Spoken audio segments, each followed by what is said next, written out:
ተስፋ የቆረጡ ሰዎች የሚነግሩህ የአይቻልም መልእክት እይታህን እያበላሸው እንዳይሆን ራስህንና የምታደርጋቸውን ነገሮች ቆም ብለህ የድሃ ልጅ ነህ አለማሰብ አለመጨነቅ አትችልም። ያንተ ጊዜ ከሆነ ስተት ሰርተህ ስተት ራሱ እንደ ትክክል የሚታይበት ጊዜ አለ። ነገር ግን ያንተ ጊዜ ካልሆነ በቃ መልካም ነገር ሰርተህ እኔ ምን አጠፋሁኝ ትክክል ነው የሰራሁት እያልክ ራሱ የምትጠየቅበት ሁሉም ነገር የጊዜ ጉዳይ ነው።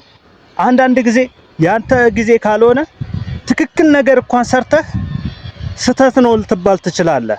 ነገር ግን ያንተ ትክክለኛው ጊዜ ከሆነ ብዙ ጊዜ ስተት ሰርተህ እንደ ደና ነገር ሊወሰድልህ ይችላል። በቃ ያንተ ጊዜ ከሆነ ስተት ሰርተህ ስተት ራሱ እንደ ትክክል የሚታይበት ጊዜ አለ። ነገር ግን ያንተ ጊዜ ካልሆነ በቃ መልካም ነገር ሰርተህ እኔ ምን አጠፋሁኝ ትክክል ነው የሰራሁት እያልክ ራሱ የምትጠየቅበት አጋጣሚ አለ። ስለዚህ ይሄ በቃ ያንተ ጊዜ ያልሆነበት ወቅት ስለሆነ ነው እንጂ የእውነት አንተ ትክክል ሰርተህ ነገር ግን ያ ነገር እንደ ትክክል እንዳልሆነ ምናምን የሚወሰድበት አጋጣሚ አለ። ስለዚህ ሁሉም የጊዜ ጉዳይ ነው ብለህ በያዝከው ዓላማ ላይ ወደፊት ብቻ ተጓዝ እና ጊዜው ሲደርስ ያ ነገር ለአንተ የተፈቀደው ጊዜ ሲደርስ ስተት እንኳን ሰርተህ እንደ ትክክል የሚወሰድበት ጊዜ ይኖራልና እስከዛ ድረስ ግን ባለኸው ነገር ተስፋ ሳትቆርጥ ወደፊት ብቻ ተጓዝ። ይመች።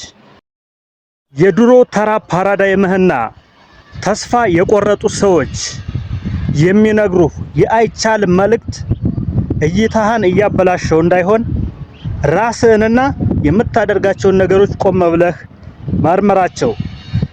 የተበላሸ ከሆነ ለማስተካከል እርምጃ ውሰድ። አሪፍም ከሆነ በዛው እያጠናከርክ ቀጥል። ይመች። የድሃ ልጅ ነህ አለማሰብ አለመጨነቅ አትችልም።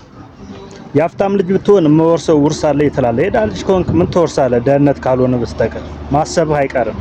አስብ በጥሩ መልኩ። ምንም ያክል ውሃ ቢጠማህ መርዝ እንደማትጠጣው ምንም ያክል ብቸኛ ብትሆን ከራቁ ሰዎች ተመልሰህ አትሄድ።